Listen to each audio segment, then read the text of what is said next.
Welcome back to Picture Love, friends. I'll be honest, I've tried to record this episode twice, and both times it just didn't feel like me.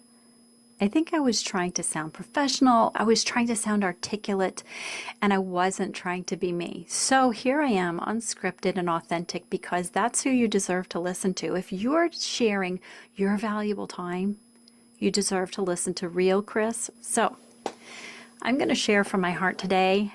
If I seem a little intense, it's because I am still decompressing from a little bit of an emergency. Everybody's okay. And for that, I am so happy and so grateful.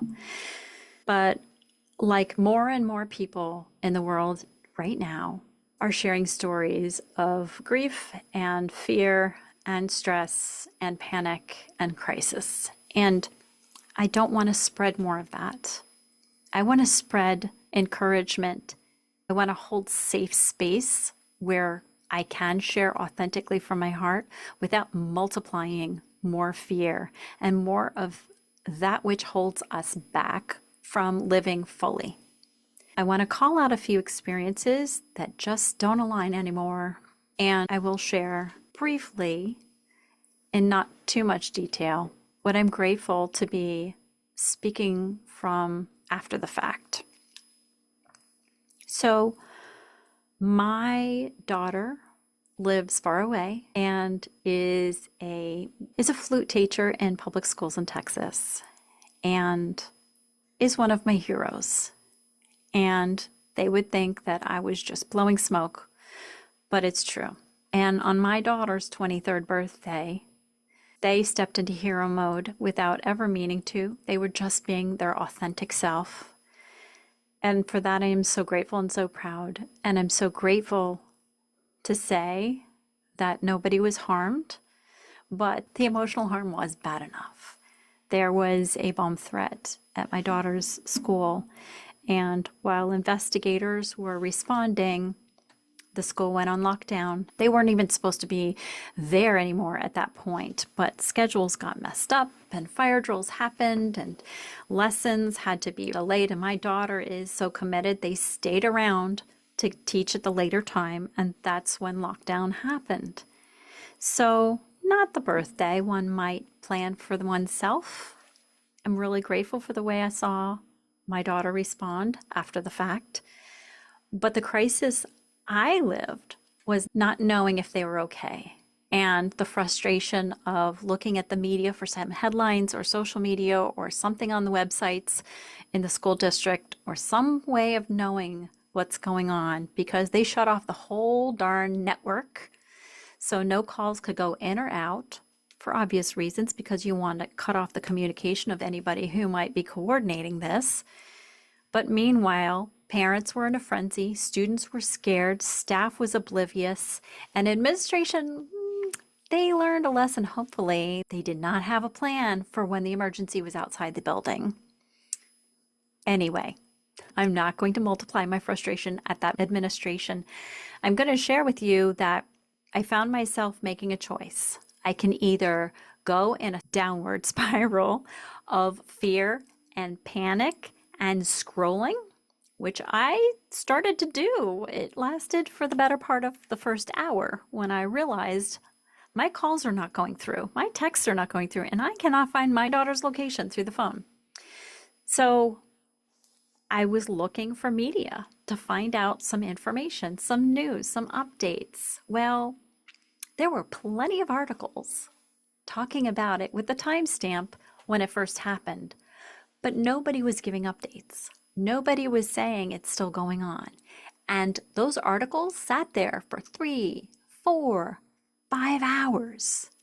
And after the first hour of going bonkers looking for more information, my husband finished work and he said, let's go get some dinner. And we did, and got some food, and I started to feel better because the blood sugar was, back where it belonged. And then my daughter called. We got to breathe a breath of relief, and we found out everybody was fine, everybody was okay, and then the sequence of events. I'm not going to rehash here because it's not helping you if I rehash any more than I already have. But reflecting in that, I realized, yeah, I have a very, very good muscle when it comes to checking my phone too often. Can anybody else relate to that? Whatever your digital source is for information. And the same can apply to people we hang out with, or, the neighborhood meetings or the clubs where, and honestly, there was one teacher's room that I had to leave behind. That was part of my quitting teaching, because there was one teacher room that literally was changing who I was in a negative downward spiral. And I realized who I was sounding like. And so looking at this, it's just the umbrella of communication. And the way society has been so dysregulated by talking about fearful things and spreading the gossip. And oh my gosh, there's so many junky reels and viral videos that are out there that have no value. And oh, come on, people, we have got to start living life like real people. Let's start responding instead of reacting. Let's put some good stuff out there. Let's be the good conversation at the neighborhood watch. Let's spread the good news. Let's compost the crap, and let's grow things that bloom into beauty. An example of this, I realized I had to reprogram the way I was working business, because I was in sales when I left my teaching job, and it was for a company that taught me a lot of beautiful things, and it taught me something I really care about, which was family stories and photos and preserving them. And I loved that. I worked with a sales coach and I learned a lot. And what they taught me was even more so, now that I look back, misaligned for me. Because the way that they were teaching people in sales to connect and close the sale was through fear. And I'll give you an example. And this is why I'm very sensitive when I hear this in sales. The pressure sales was, in my dialogue, it was, if your house was burning down, what's the one thing you would grab besides living things, because you knew insurance could never replace it? And so it was a short distance for people to say, oh, I need to protect my pictures. Let me hire you, Kris. You can make them digital and replaceable. I got really, really good at doing that and appealing to what people care about. And I was so grateful for the work, but I was doing it the wrong way. I was appealing to people through fear. I was letting people feel their own fear about what they could lose. And I don't feel good about that. I really don't. It may have been truthful. It may have been effective. But at the end of the day, the only good stuff I did was in the delivery, when people were reconnected with fun digital ways of re-engaging with stories they cared about. So that's why I stuck with it as long as I did, was because of the end game. My intentions were good, but my methods were distorted. And so for that, I'm sorry. I'm not beating myself up over it anymore, but I am getting really real about, I don't feel good about that. Fear sales is not going to be my legacy. Thank you very much. And when I hear that in advertisements, oh my gosh, you pay for the premium streaming platforms and you're still seeing commercials now. It's like I'm paying to watch advertisements.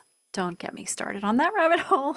And it sounds like I'm full of complaints today, but honestly, I am just identifying ways that I have seen fear and negative emotions multiply in our society, and I'm calling it out. And if I ever do that to anybody else, I hope that they would lovingly shine a light on it so that I could continue to walk the talk I'm trying to offer us now.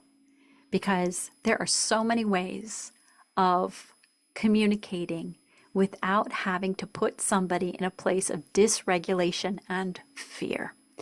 So To the media who's not listening to me right now, give some updates.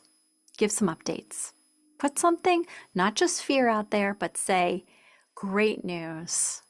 The situation has been contained, or cell service has been turned off in the area for the protection of, so we'll keep you updated. But don't just spread the fear and then leave us spinning in circles. Who are the good media people out there who are really serving and not just selling fear? Who are they? Call them out. I want to listen to that. That's the news I want to hear. I want to hear the news that is helpful. That's what I want to hear. I want to hear the good news, because I'll be honest with you, there's a ton of it. It's just we can't hear it over all the noise. And I won't even talk about presidential noise. I think half of the rumors and the headlines out there are not even real, because they retract them like every other day. Things are being retracted, and he said, she said, and it's just ways of keeping us divided. Which side, which political party are you on? Because there's always going to be a hero if there's a villain, right? Well, we're all pieces of one humanity. So what if we looked at the sameness instead of the differences and call out the noisemakers for what they are, noisemakers? And I'm not saying some of this stuff isn't real. I'm not saying some of it isn't important to call out. So thank you for the truth tellers out there. But let's make sure we're telling the whole truth, not just the parts that keep us in a fear loop. What do you say? So who's telling the news in a helpful, constructive way? Who's giving us the information that's helping us make a difference? It's amazing how many things are going on in other countries that the United States is sheltered from. So we're not even aware of the wisdom of other countries and what those people are doing in spite of the fear factors coming from the governmental dialogue. Let's dig deep down. Let's find our breath. Let's decide to observe and not multiply the chaos that some people seem to be here to create. And let's be builders. What can we build that is a legacy that's beautiful and going to change the world for good? What changes can we do for the good? What good can we speak and multiply and put out there for ourselves and the greater good? That's what I want to hear. I want to offer somebody a helpful thought today. If you're being hit hard by a thought, by a situation, and you're in that place of despair that you just don't feel like anything I say can lift you out right now, I honor you. I am not here to ask anybody to bypass their own truth, but I do offer you an affirmation to validate what everybody is going through. So if this feels good to you, please take it. It's a gift from me to you right now, or to the ones who need it most. And that would be, I allow myself to feel this moment. My reaction is real. I can hold truth and tenderness, rage and rest. I trust my peace, and I will picture love again when I'm ready. And your time might not be the same as my time, but that's okay. I want us to all remember that our peace is there for us when we're ready to multiply it. Thanks for listening if you made it this far while I just share from my heart. I want to be the better that makes a difference for good. And I hope you'll come alongside of me, and let's just picture love, and let's point out those who are picturing love. See you next time.